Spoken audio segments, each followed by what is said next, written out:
बिस्मिल्लाहिर्रहमानिर्रहीम। अस्सलाम वालेकुम। कैसे हैं आप? आई होप के बिल्कुल ठीक होंगे। प्यारे प्यारे बहन भाइयों, आज मैं आपके साथ शेयर करने जा रही हूँ गाजर का मीठा बनाने का तरीका। इनके लिए हमें जिन चीज़ों की ज़रूरत है वो है हमारे पास चावल आधा कप। इसको आप पहले 1 घंटे के लिए भिगो दें। चावलों को आप अच्छी तरह साफ़ कर लें और फिर इनको भिगो दें। साथ में आप 14 से 15 अदद काजू लें। इन दोनों चीज़ों को आप ग्राइंडर में डाल लें। पहले आप चावल शामिल करें, चावल का पानी उतार लें और चावलों को ग्राइंडर में डालने के साथ साथ में आप काजू शामिल करें और फिर आधा कप दूध डाल लें। इन सब चीज़ों को डालने के बाद अब आप इसको ग्राइंड कर लें। इसका डंगर बंद करें और इसको खूब अच्छी तरह ग्राइंड कर लें। इन सारी चीज़ों को अच्छी तरह यकजा करने के बाद ग्राइंड करने के बाद आप एक साइड पर रख दें। अब चूल्हे पर कोई बर्तन रखें, कढ़ाई या देगची वगैरह। इसमें आप 2 लीटर दूध शामिल करें। दूध डालने के बाद इसको बॉयल होने तक अच्छी तरह पकाएं। जब दूध बॉयल होना शुरू हो जाए तो आप चम्मच चलाएं और इसकी बिलाई जो है वो दूध के अंदर मिक्स करें। इसी तरह आप 4-5 मिनट तक ये अमल दोहराते रहें और दूध को अच्छी तरह बॉयल होने दें। फिर आप ग्राइंड शुदा चावल और काजू इसमें शामिल करें। चावल डालने के बाद अब आप चम्मच चलाएं और दूध और चावलों को अच्छी तरह मिक्स कर लें। इनको खूब अच्छी तरह यकजा करें और 2-4 मिनट के लिए चम्मच जो है वो चलाते रहें। फिर आप इसका ढक्कन बंद करके इसको पकने दें। ढक्कन ढकते हुए आप ख्याल रखें कि इसका मुंह थोड़ा सा ओपन रखें ताकि चावल या दूध वगैरह जो है बाहर ना आए। अब आप इसे पकने दें। अब हमें चाहिए गाजर 800 ग्राम। इसका छिलका उतार कर आप इसको क्रश कर लें। गाजरों को आप देखें इस तरह साफ़ करने के बाद इनको अच्छी तरह क्रश कर लें। सारी गाजरों को क्रश करने के बाद आप एक साइड पर रख दें।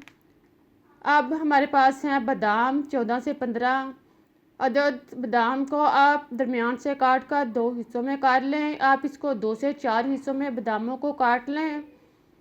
देखें इस तरह आप छुरी के साथ बादामों को काट कर एक साइड पर रख दें। अब कढ़ाई पर एक और देगची या बर्तन रखें। दूसरे चूल्हे पर आप कढ़ाई रखें और इसमें आप 2 देसी घी शामिल करें। 2 चम्मच देसी घी डालने के बाद आप बादामों को इसके अंदर डालें और इसको ब्राउन होने तक फ्राई होने दें।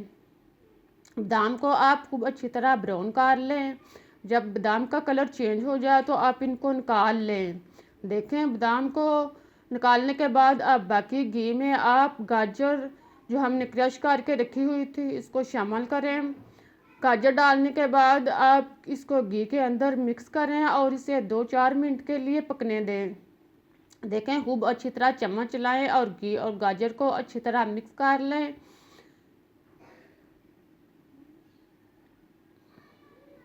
फिर आप इसमें चीनी 1 प्याली शामिल करें। चीनी आप टेस्ट के मुताबिक कम या ज़्यादा भी डाल सकते हैं। चीनी डालने के बाद आप इसको गाजर के अंदर अच्छी तरह मिक्स करें और फिर आप इसका ढक्कन बंद करके इसको पकने दें। 4-5 मिनट के बाद ढक्कन ओपन करें। आप देखेंगे चीनी जो है वह पानी छोड़ चुकी है। अब आप इस पानी को गाजर के अंदर खुश्क होने दें और गाजर को नरम होने दें। जब चीनी का पानी अच्छी तरह खुश्क हो जाए और गाजर नरम हो जाए तो आप इनको चावल जो हमने दूसरे चूल्हे पर पकने के लिए रखे हुए थे इसमें चम्मच चलाएं और इसको अच्छी तरह मिक्स करें। इनको साइडों से साफ कर लें और फिर आप इसमें गाजर जो हमने अभी नरम करके रखी हुई है इसके अंदर शामिल करें। गाजर डालने के बाद आप चम्मच चलाएं और इसको अच्छी तरह मिक्स कर लें।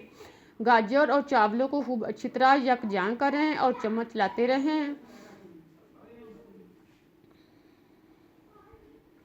जब ये अच्छी तरह मिक्स हो जाए तो आप इसमें कंडेंसिंग मिल्क आधा कप शामिल करें। अगर आपके पास कंडेंसिंग मिल्क नहीं तो आप दूध की बिलाई शामिल कर सकते हैं या आप खोया या मावा शामिल कर सकते हैं। जो भी आपके पास है आप इसमें डाल सकते हैं।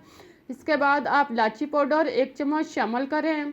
इलायची पाउडर डालने के बाद आप इसको मिक्स करें और इसको पकने दें। साथ में आप चम्मच चलाते रहें ताकि खीर जो है वो नीचे ना लगे। अब आप देखेंगे कि खीर जो है इसके बुलबुले बनने शुरू हो चुके हैं। अब चम्मच लाएं और इसको मिक्स करते रहें। इसको लो आंच पर अच्छी तरह पकने दें। अब हमारा मीठा जो है वो तैयार होने के करीब हो चुका है। अब आप इसमें बादाम जो हमने ब्राउन करके रखे हुए थे वो इसमें शामिल करें। बादाम डालने के बाद इसको मिक्स करें और फिर चूल्हा बंद कर दें। अब हमारा बहुत ही मज़ेदार और टेस्टी मीठा तैयार हो चुका है। आप इसको किसी बाउल या बर्तन वगैरह प्लेट वगैरह में निकालें और खाने के लिए पेश करें। बहुत ही मज़ेदार और टेस्टी मीठा है। जब आप इस तरीके से मीठा बनाएंगे तो आप ऐसे महसूस करेंगे जैसे आप खोया खा रहे हो। सब प्लेटें बार बार कर खाएंगे। उम्मीद है कि आप लोगों को मेरी रेसिपी अच्छी लगी होगी। अगर रेसिपी बनाने का तरीका अच्छा लगा है तो प्लीज़ इसे लाइक कीजिए, चैनल को सब्सक्राइब कीजिए ताकि मैं आपके लिए इससे बेहतरीन और मज़ेदार रेसिपीज ला सकूं। अब मुझे इजाज़त दें, फिर मिलते हैं एक नई रेसिपीज़ के साथ। तब तक के लिए अल्लाह हाफिज़।